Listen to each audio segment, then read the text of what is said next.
शांतनु और गंगा के मिलन से हुआ था। शांतनु और गंगा दोनों ही पिछले जन्म में स्वर्गलोक में थे और एक दूसरे को जानते थे और इंद्र की आज्ञा की वजह से ही उन्हें पृथ्वी पर जन्म लेना पड़ा था। फिर पृथ्वी पर गंगा के घाट पर मिलने पर उन्होंने शादी का फैसला किया।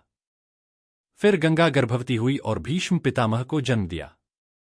भीष्म पितामह का जन्म होने के ठीक बाद गंगा वहां से चली गई। शांतनु गंगा के प्रेम में इतने पागल थे कि वह राजी हो गए। गंगा उनकी पत्नी बन गई, जो पत्नी के तौर पर बहुत ही खूबसूरत और लाजवाब थी। फिर वह गर्भवती हुई और एक पुत्र को जन्म दिया। वह तुरंत बच्चे को लेकर नदी तक गई और उसे नदी में बहा दिया।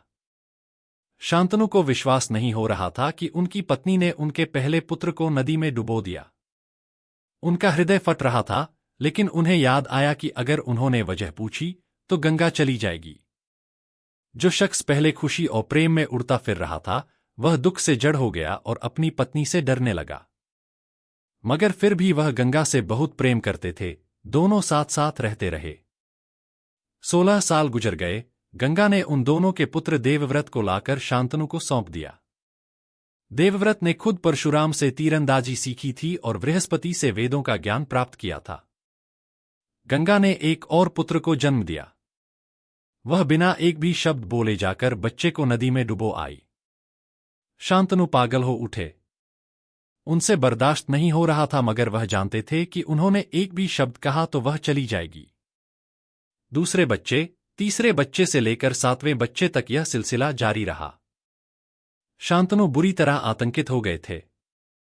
वह अपनी पत्नी से खौफ खाने लगे क्योंकि वह उनके नवजात शिशुओं को नदी में डुबो दे रही थी। जब 8वें बच्चे का जन्म हुआ तो शांतनु असहाय की तरह गंगा के पीछे पीछे नदी तक गए। जब वह बच्चे को डुबोने ही वाली थी कि शांतनु ने जाकर बच्चे को छीन लिया और बोले, अब बहुत हो गया। तुम यह अमानवीय हरकत क्यों कर रही हो? गंगा बोली, आपने शर्त तोड़ दी है, अब मुझे जाना होगा। मगर जाने से पहले मैं आपको कारण जरूर बताऊंगी। वशिष्ठ ऋषि का श्राप। आपने वशिष्ठ ऋषि के बारे में सुना होगा। वशिष्ठ अपने आश्रम में रहते थे और उनके पास नंदिनी नाम की एक गाय थी जिसमें दैवी गुण थे। एक दिन 8 वसु अपनी पत्नियों के साथ विमानों में बैठकर पृथ्वी पर छुट्टियां मनाने गए। वे वशिष्ठ के आश्रम से गुजरे और उन्होंने अविश्वसनीय दैवी गुणों वाली नंदिनी गाय को देखा। एक वसु प्रभास की पत्नी ने कहा, मुझे वह गाय चाहिए। प्रभास ने बिना सोचे समझे कहा, चलो वह गाय लेकर आते हैं। एक दो वसुओं ने कहा, मगर यह हमारी गाय नहीं है, यह एक ऋषि की गाय है, हमें इसे नहीं लेना चाहिए। प्रभास की पत्नी ने जवाब दिया, कायर ही बहाने खोजते हैं। तुम गाय नहीं ला सकते इसलिए धर्म को बीच में ला रहे हो। प्रभास को अपनी मर्दानगी याद आ गई और उसने अपने साथियों की मदद से गाय को चुराने की कोशिश की। जैसे ही वशिष्ठ को पता चला कि उनकी प्रिय गाय को चुराया जा रहा है, उन्होंने वसुओं को पकड़ लिया और बोले, ऐसा काम करने की तुम्हारी हिम्मत कैसे हुई? तुम लोग अतिथि बनकर आए, हमने तुम्हारी इतनी खातिरदारी की और तुम मेरी ही गाय को चुराना चाहते हो। उन्होंने वसुओं को श्राप दे दिया, तुम लोग इंसानों के रूप में जन्म लोगे और उसके साथ आने वाली सभी सीमाओं में बंद कर रहोगे।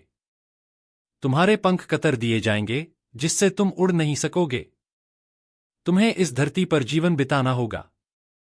तुम्हें बाकी इंसानों की तरह पैदा होना और मरना होगा। जब वसुओं को पता चला कि मैं गंगा देवलोक में हूं और मुझे इंसान के रूप में धरती पर जाने का श्राप मिला है, तो 8 वसुओं ने मुझसे प्रार्थना की, कुछ ऐसा कीजिए कि हम आपके गर्भ से पैदा हों और इस धरती पर हमारा जीवन जितना हो सके उतना छोटा हो।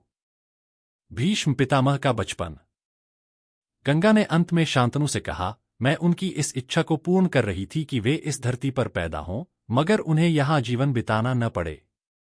वे जल्दी से जल्दी इस श्राप से मुक्त होना चाहते थे, इसलिए मैंने सातों को लंबा जीवन जीने से बचा लिया। शांतनु को विश्वास नहीं हो रहा था कि उनकी पत्नी ने उनके पहले पुत्र को नदी में डुबो दिया। उनका हृदय फट रहा था, लेकिन उन्हें याद आया कि अगर उन्होंने वजह पूछी तो गंगा चली जाएगी। 8वें का जीवन आपने बचा लिया, जो प्रभास है, जिसका इस चोरी में मुख्य हाथ था। शायद उसे इस धरती पर लंबा जीवन जीना होगा। वह अभी शिशु है, इसलिए मैं उसे अपने साथ ले जा रही हूं। 16 वर्ष का होने पर मैं उसे आपके पास वापस ले आऊंगी। उससे पहले मैं यह सुनिश्चित करूंगी कि एक अच्छा राजा बनने के लिए उसे जो कुछ भी जानना चाहिए, उन सब की शिक्षा उसे मिले। गंगा बच्चे को लेकर चली गई। शांतनु उदासीन और खोए हुए रहने लगे। वह राज्य में दिलचस्पी खो बैठे। कभी महान राजा रहा इंसान एक निराश और हताश व्यक्ति बन गया था। वह निराशा में इधर उधर भटकने लगे, उन्हें समझ नहीं आ रहा था कि वह क्या करे। 16 साल गुजर गए। गंगा ने उन दोनों के पुत्र देवव्रत को लाकर शांतनु को सौंप दिया। देवव्रत ने खुद परशुराम से तीरंदाजी सीखी थी और बृहस्पति से वेदों का ज्ञान प्राप्त किया था। उसने सबसे काबिल गुरुओं से हर चीज की शिक्षा प्राप्त की थी और अब वह राजा बनने के लिए तैयार था। जब शांतनु ने इस भरे पूरे युवक को देखा जो बड़ी जिम्मेदारियां संभालने के लिए तैयार था, तो उनकी निराशा दूर हो गई और उन्होंने बहुत प्यार और उत्साह से अपने बेटे को अपनाया।